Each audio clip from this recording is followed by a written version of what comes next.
Okay, hello everybody and welcome back to Ostranauts. In the last episode we followed our new man, Micah Eric Chambers, the man himself, who's going to be our avatar, going through this strange and unusual kind of new world that we find ourselves in.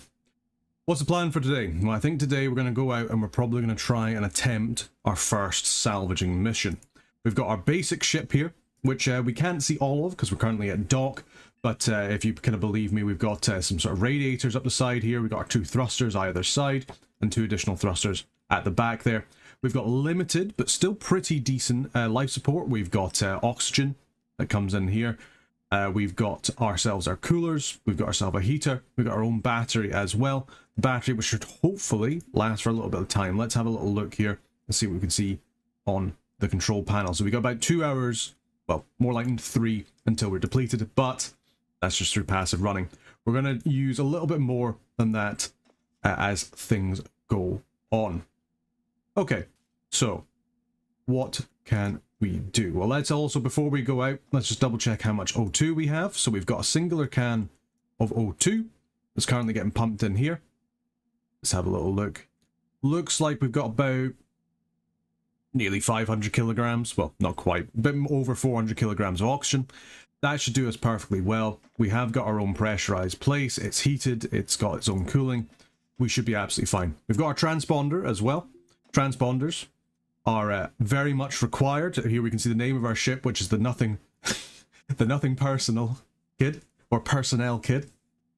Sorry, that's actually almost an inside joke with the mates. I didn't even realize we had that. That's quite funny. Where we can see that we are a Ryoka TU-77A salvage tug. We've got to keep this transponder on. Turning this off is a violation of air traffic, or I guess void traffic control laws. So we have to keep that on. That's basically our way of communicating with everybody else, saying we are here. You know, this is what's happening. Let's make sure as well that we've linked this up to our PDA. Yep, there we go. So yep, we are indeed linked. Good stuff. And let's jump on our nav station and get underway. We're still currently going through the tutorial for the moment, just so we can get a kind of idea of how things are played, just to kind of help people here. So this is the nav screen. We kind of had a little look at it before. I'll kind of go through things quickly just so people don't know. As I said, this is our transponder. We can take our transponder on and off. Flight dynamics, that's for actually flying through in atmosphere. Don't have to worry about it for a very long time. Several warnings. We'll definitely get used to the proximity warning. That goes off every time something goes close. We've got some map options as well, so we can change the way that we kind of go around the map. We've got some quick zooms that we can go out. We can go all the way out to the outer area here. There we go. Lots of things there, and then zoom all the way back into the station. And let's focus back on our ship, please, when you get a second. Oh, yeah, there we go. Might have been just a little bit too much of a zoom out for it to happen all that quickly. Got torch drive, again, nothing to worry about that. Long range course, we're not going to worry about that for a while. We're just going to do short hops. But first of all, we have to get away from the station. We're currently inside the station. We're in the K-like station, docked with it just now, and we are currently orbiting this small asteroid, 1036 Ganymede. So we're going to have to get out of there first. So let's go back to ship tracking mode, just so we can keep our focus on that, and we'll head over to our comms control.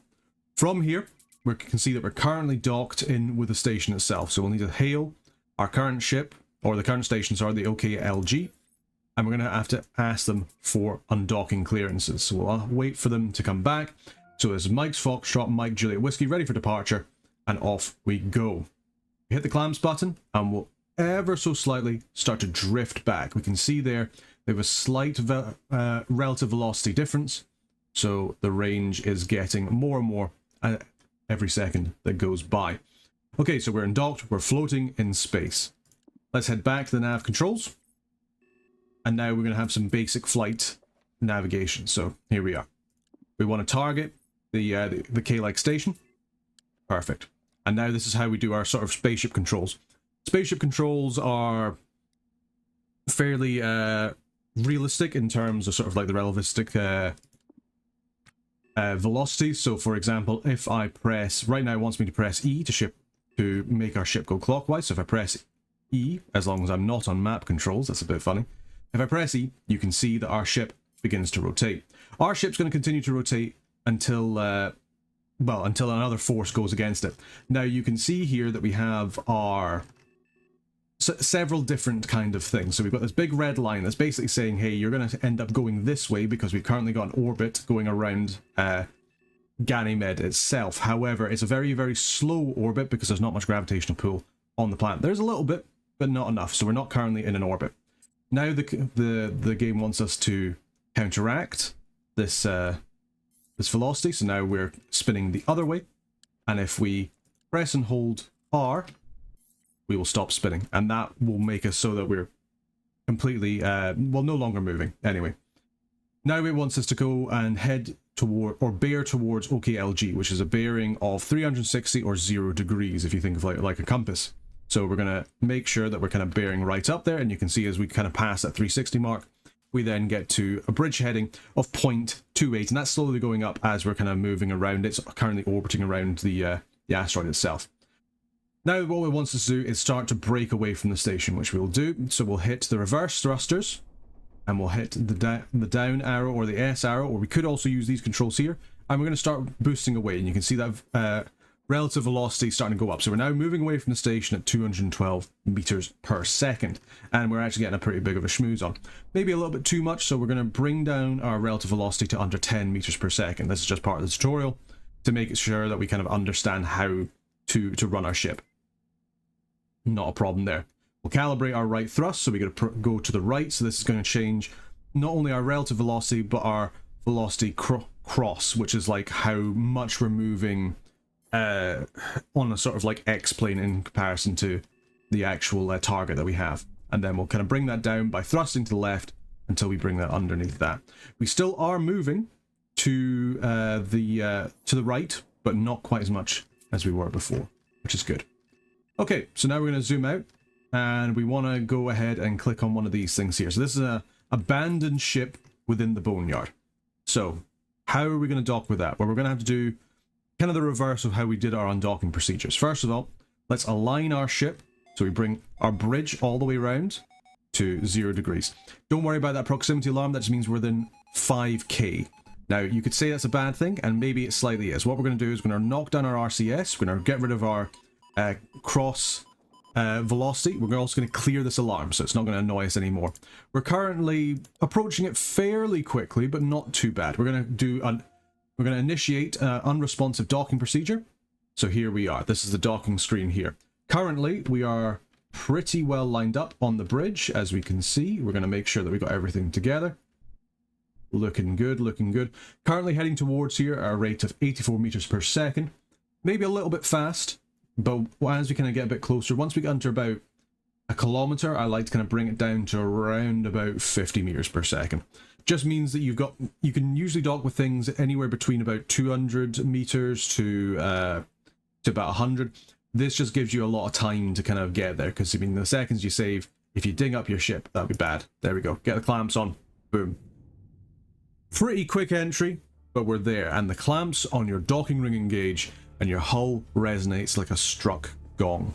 While your sensors scan the vessel for data, you close your eyes and imagine the fortune that could await you on the other side. Perhaps you found a racing skiff, a nimble vessel with a lightweight hull pushed around by a top-of-line RCS package, and a 4-can Miura Hydra intake regulator.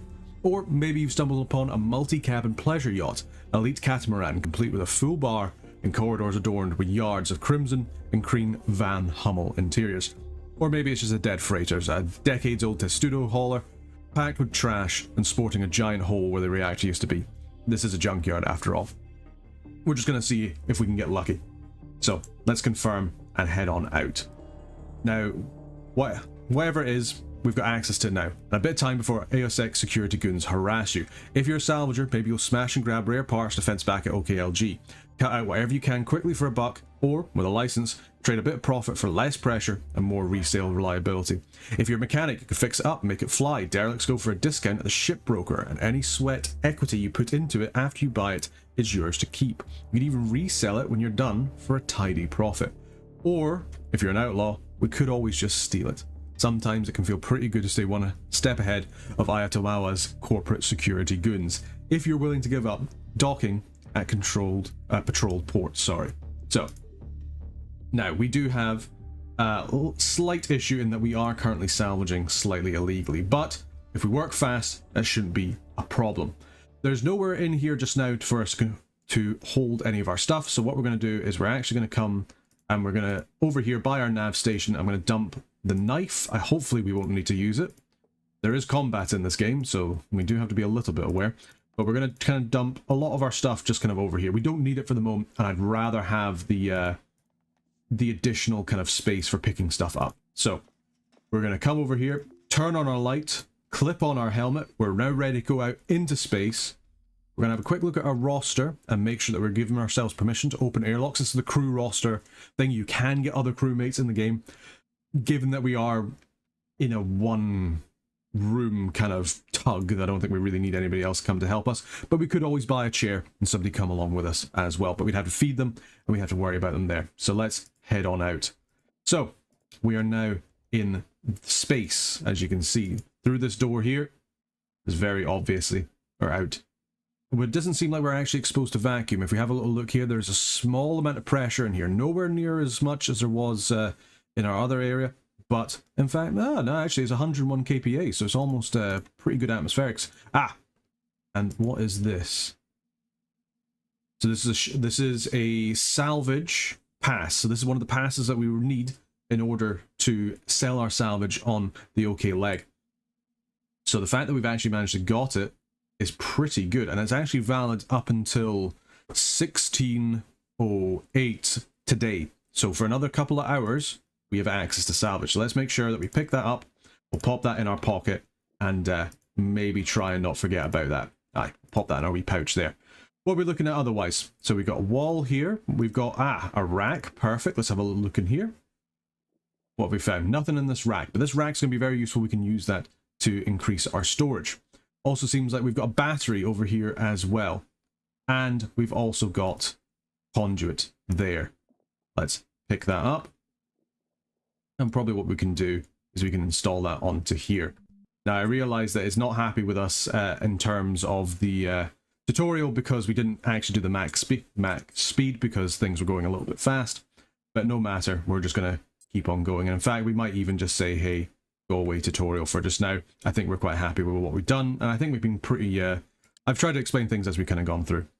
So there we go. We have what we've done just now is this conduit here is able to kind of go through here now because we've got this this wire going through. So this battery's now supplying power this part here, which has actually unlocked this door, which is good news for us. So let's head on through.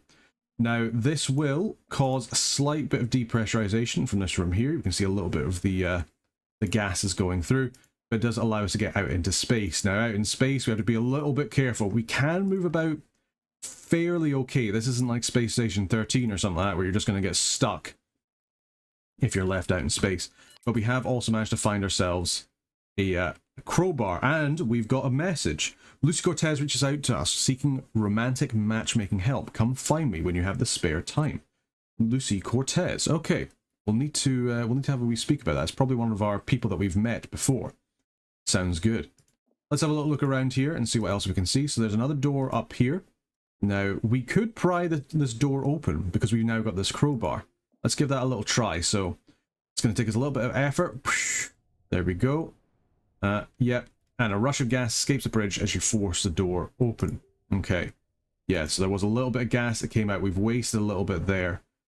But that's not too bad. Other than that, is there anything we can see? A couple of parts that are kind of strewn about. O2 can down there.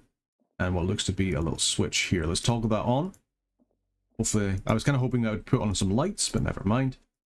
Anything in this door here? No, we'll have to think of a way. That is damaged, so when things get a little bit too damaged, they become a damaged state.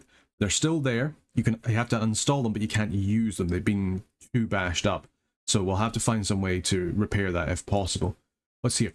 Ah, okay, a Polaris standard navigation console. It is also damaged. Quite badly damaged as well. Oh, and before we go any further, we haven't used up all the O2 in our suit, but our CO2 level is going quite high. That's what's causing this little light to go off in the bottom right. So get rid of that. We'll march into our ship. It's a little bit of the gas that comes out. We wait until the low pressure alert has gone. We take our mask off. We breathe nice and easily.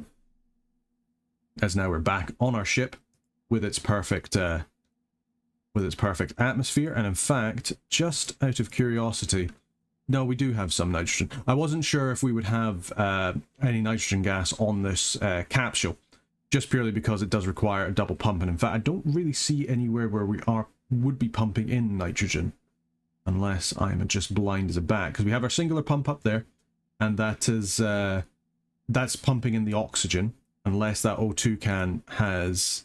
No, it just has oxygen. So probably, if we have a little look at our pump control panel, it'll tell us what's going on. So it's probably sitting there going, right, we're just going to wait until we have a decent amount of oxygen in there. I'm a little bit concerned because we might have a full compartment of oxygen if we lose too much nitrogen. We'll have to keep a little eye on that. Obviously, the reason that you want oxygen is because you need to breathe. People also put nitrogen in it because it also stops fires from going off. If you have you can survive in a fully oxygenated environment so long as the oxygen is what is it, about 30 kPa, I think it is. You are able to actually breathe and function in that, but obviously that's a very highly oxygenated environment at that point, which means there's more likely to be fires. So we'd rather there be some nitrogen just to kind of, you know, cool down fire just a wee bit. Fire in space is already bad enough. We don't want to make it any worse. That's for sure. Right, we'll pop our helmet back on and we'll head back on out because there is some goodies to be had. We can see here that when we kind of right click on these, we can see kind of a rough value of what things kind of cost. So for example, this O2 canister is going to be a pretty big deal. So we're going to come over here, we're going to start to uninstall that. This is going to be probably one of our big tickets. Now, in order to uninstall things, it will take time. Currently our uninstall rate is 1 times speed.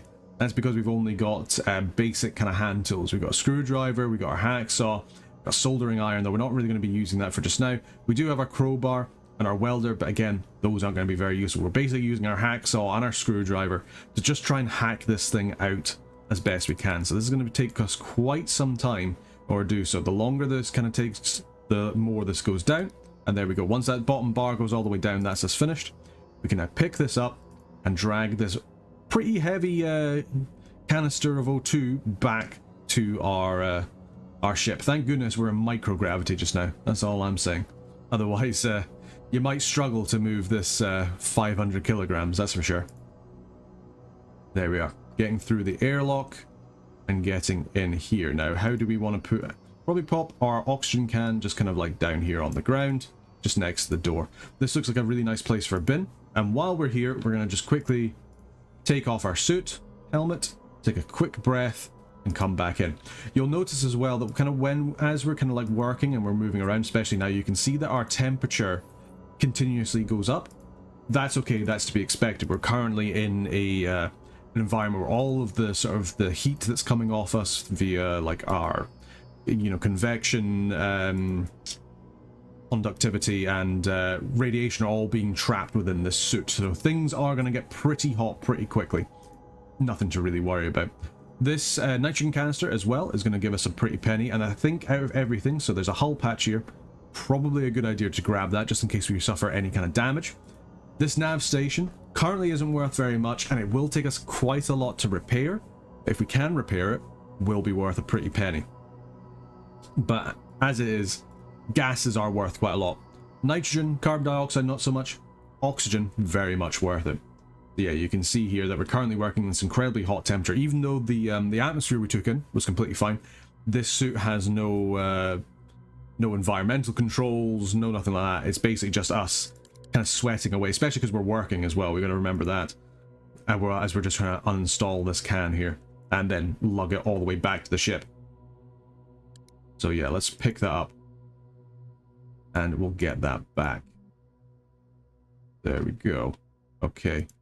We'll send this on back and see what we can do about keeping that together.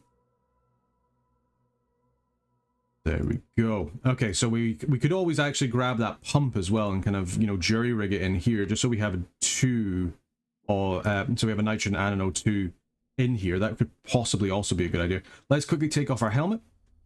Ah, there we go. You know, the temperature comes back down.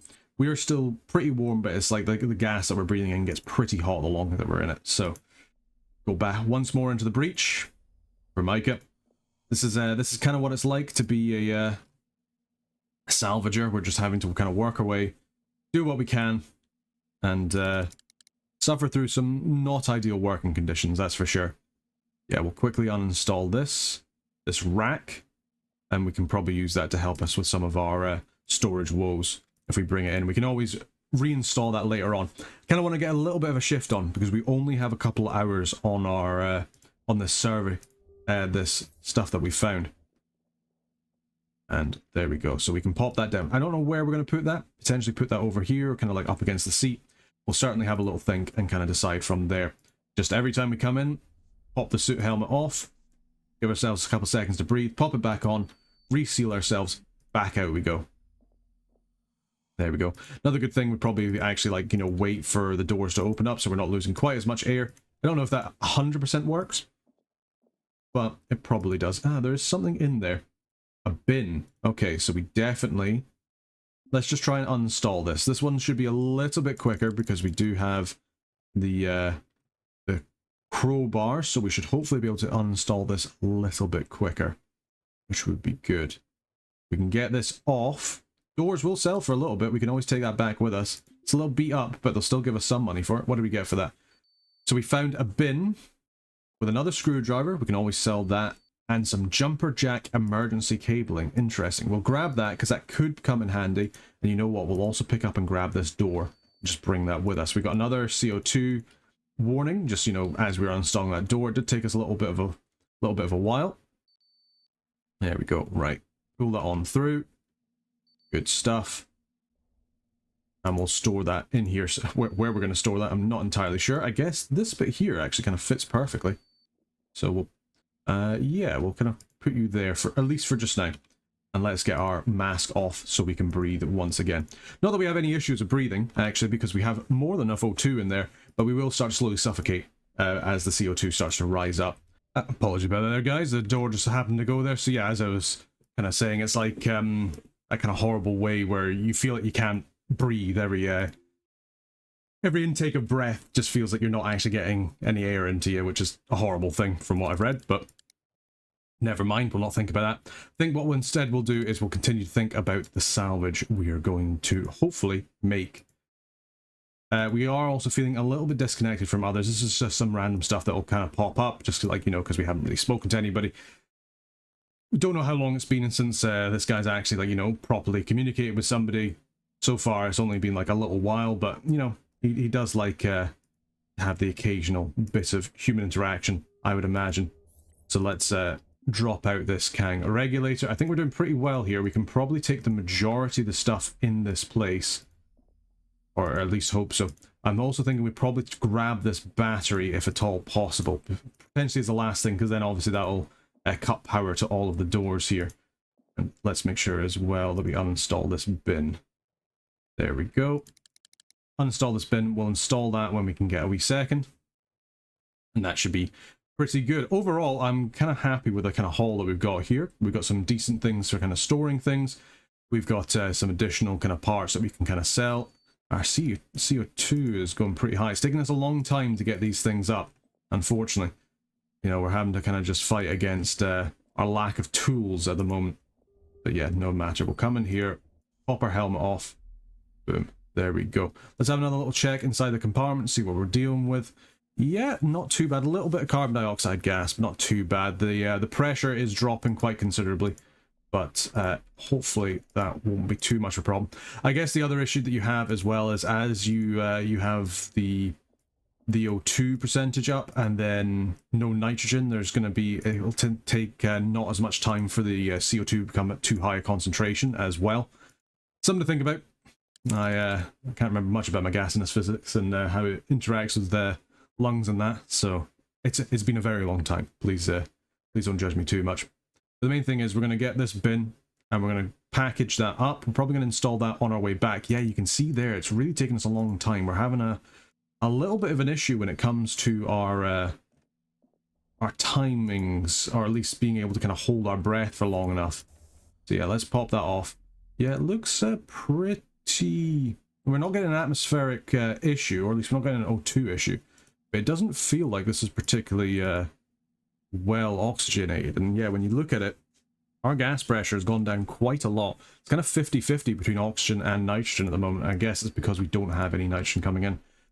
essentially getting that that other pump working in here so that we could fully pressurize our living space could be an idea. It just means that we're going to have to deal with the gas losses as thing goes by, and that is some nitrogen that we won't be able to sell. We'll have to find something else to make us some money, especially because okay, I don't know where that bin's got. That bin apparently has gone into that wall. That's a little bit of an annoyance, but we can just uninstall that. Shouldn't take us too long. It is just a wall. We've got ×6 on that. There we go. Boom. So we grab that wall, we grab that bin now, and we can pull it out. And we can actually do this to the entirety of our ship. In fact, we could probably even have a little look around the outside of our ship, should we want. Because we can see our thrusters there. As we said, they've got a little antenna. More thrusters here. We've got our cooler out here. A couple of lights on the outside, probably to help light things up so we can see. So let's drop this off for just now. There we go. Pop this off. Get ourselves back. We're getting a little bit peckish, it must be said. We can see here we're sated still, but things are getting a little bit peckish for us. You know, we're not quite as fully sated as maybe we once were. We're gonna have a little think about that when we get a second.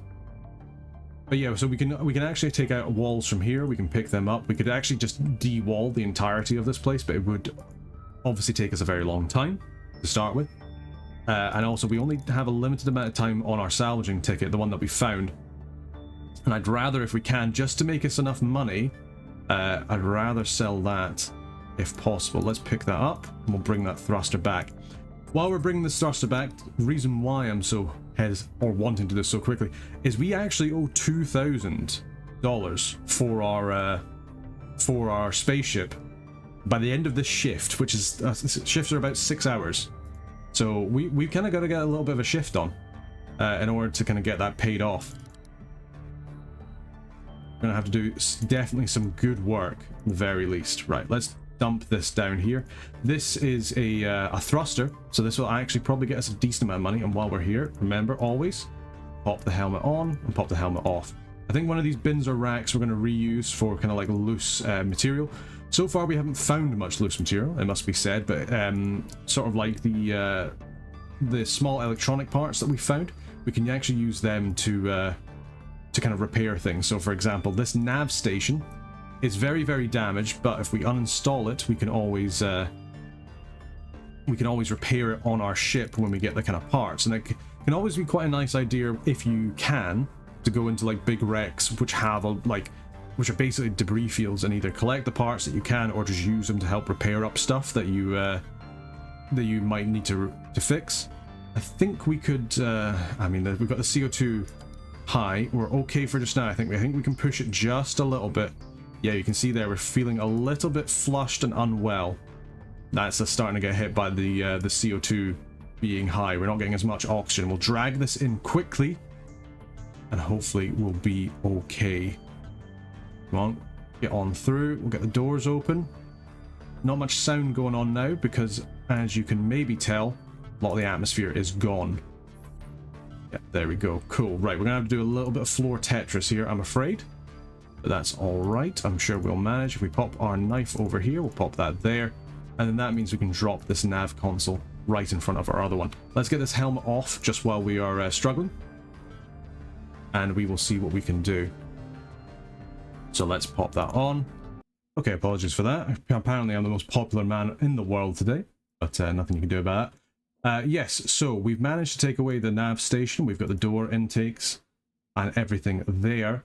We might consider popping the pump in because I'm really not happy with how sort of low down the gas pressure is getting in here. We can see that, yeah, the nitrogen gas kind of sensor is kind of showing that we've only got 19 kPa of nitrogen gas. At least we've got enough of oxygen, so we're feeling all right from that. We might want to spend a little bit of time just being able to kind of breathe on our own for a wee bit, because we did stay a little bit out there with the CO2, but nothing that just a little bit of breathing can't hurt. So come out here, we'll wait for that door to close, and we'll open this up, and we'll head on out. I think we've pretty much gone through everything of value that we can kind of see to take. We could, I guess we could also take this door, but we're starting to worry a little bit about being able to kind of hold on to things. I suppose there's no reason we shouldn't bring up this canister. Oh, additionally, so you can hold down Alt, and that'll give you a sort of list of all the interactable things kind of around you, like the loose things that are kind of around you. that we can use. Yeah, we don't really have the space for another door. I guess we could uninstall it and replace that damaged door, but additionally, it did take us a long time to uninstall that door.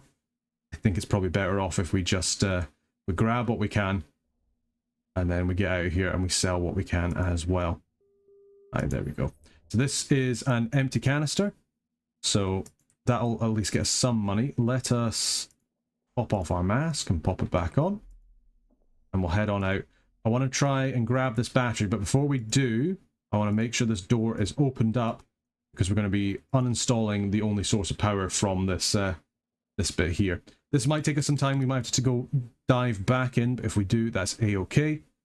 Grabbing this other battery, boom, there we go. You can tell it's worked because everything's run out of power. Let's pick it up, we'll drag it through, and we can always install this into our own power systems here, potentially in front of the cooler here, so it's kind of on the or on the other side of this on-off switch, so that it's kind of in the isolation zone, so we can turn our power on and off. Good stuff. So we actually pop it there. Cool. All right, let's take our helmet off. That was rather successful, I must say. We've at least got a little bit of a decent haul. Let's get to the nav station and we'll head back over to the K-Leg station. We're not that far away, which is good, so let's make sure we've got that as our target before we head off. We can see that we're currently attached. We've got to currently hail our ship, the one that we're docked to, and we've got to ask it to undock. So the Nothing Personnel Kid is announcing undocking procedures. That name's still going to be funny to me every single time. There we go. Claps are undone. We are definitely moving away. Indeed we are. So let us head away from it. So we're going to boost away just a little bit. We might need to increase our maneuver drive throttle just ever so slightly, because we are certainly a little bit heavier. But here we are, out once again in space. Not much to see from it from this part, but that's all right. So let us get the bridge up. The K-Leg station is still rotating around the asteroid ever so slightly, so that's why our bridge is ever so slightly changing, and we're obviously moving relative to it as well, as we can see that we've got a cross velocity. We want to kind of keep that cross velocity because we want to kind of keep coming around the planet, rather than kind of, if we undershoot, then that's not going to go very well for us. Nice little autosave, so we can make sure that if we do crash, that's not the end of things, but hopefully we won't. I'd be kind of a little bit perturbed if that was the case. Now, you can also come off the nav, so we're currently flying. So we're currently hurtling through space, but we're all kind of moving in the same kind of speed. We're not accelerating. There's no autopilot or anything like that that's kind of doing anything. We're just currently drifting, so we're not accelerating. We're not kind of speeding up or anything like that. Let us have a little look here. Right, so we are doing all right. Let's get our bearing set on up, and let's get rid of some of that lateral velocity. There we go. Perfect. So now we're moving towards it at 128 meters per second. We should get there in 5 seconds. Let's head to the comms station. Let's ask to dock. There we are. We're wanting to dock. We're just going to request docking clearance for close approach. You're too far away. Okay. So what is that we are being told that is too close? Probably just the planet itself. All right. So let's try and dock now. There we go. Requesting clearance. Please choose a docking port. Close approach and docking. There we go. Perfect. So let's slow it down a wee bit as we kind of get ourselves into alignment. There we go. That's good. Let's go back. We'll clear that alarm, so that's not going to be beeping in your ear the entire time. As we just glide on in ever so slightly. I want to kind of, when we get to 1 kilometer, I'm going to hit the brakes ever so slightly as well. There we go. Break it down to about 50 meters per second, a little bit less. It's going to extend the amount of time that it takes to get there, but it just means that when we do have to go and head and attach our docking bits, then we should be all right. It's always times like this really reminds me of Helion. It's probably one of the games that I kind of wished I'd kind of made it, but unfortunately it did not. But I had some really cool docking systems in it as well. But here we are. We've managed to do what we want to do. Dock with the OKLG. Let's head back and let's breathe some good air. Well, as good air as we're going to get on this station. There we go. As comfortable as it feels to return to the station after scouring the cold boneyard for parts in the world of semi-legal salvage, finding parts is only half the battle, the rest is selling it. Station centers connected by rail, single car, shuttle system that consistently in a state of disrepair. With working knowledge of the station and appetite for risk, you might even find a way to make a living on this rock. The OKLG economy is a strange beast. There's corporate sponsor salvage trade, run through the scrap and license kiosks. With the right license, you can rent time out at the boneyard and pick the parts out without being bothered by the goons. Black market might be a little bit more lucrative, but with more money comes more risk. And finally, we've also got the gig nexus we can use to do some courier missions. We can also do some other kind of transport missions, but I think that'll be something for a little bit later. Either way, we've made it back to the station. We've had our first successful outing out on our little tugboat of dreams. Nothing Personnel Kit has made its first maiden voyage, and I think we can be happy about that. And I think that is also where we're probably going to end this episode. So just want to say thank you very much for watching. Hopefully you're enjoying the escapades of old Micah Eric Chambers, and hopefully he continues to make it through. We'll see how much money we can make on selling our scraps in the next one. Yeah, just want to say big thank you everybody for watching. Big thank you to the members of Burger Band for supporting the channel. Just want to say as well, if you want to become a member of the Burger Band, you can do it via YouTube. Definitely appreciate the support, really helps us getting videos out, and also gives you access to videos before they are scheduled to come out. As soon as they're uploaded, you just get early access to them as long as you're on a certain tier. But also just big thank you to everybody who's been watching this, who's been watching all the other series, been enjoying things so far. Just really glad that you guys are enjoying the content. Anyway, until next time, take care.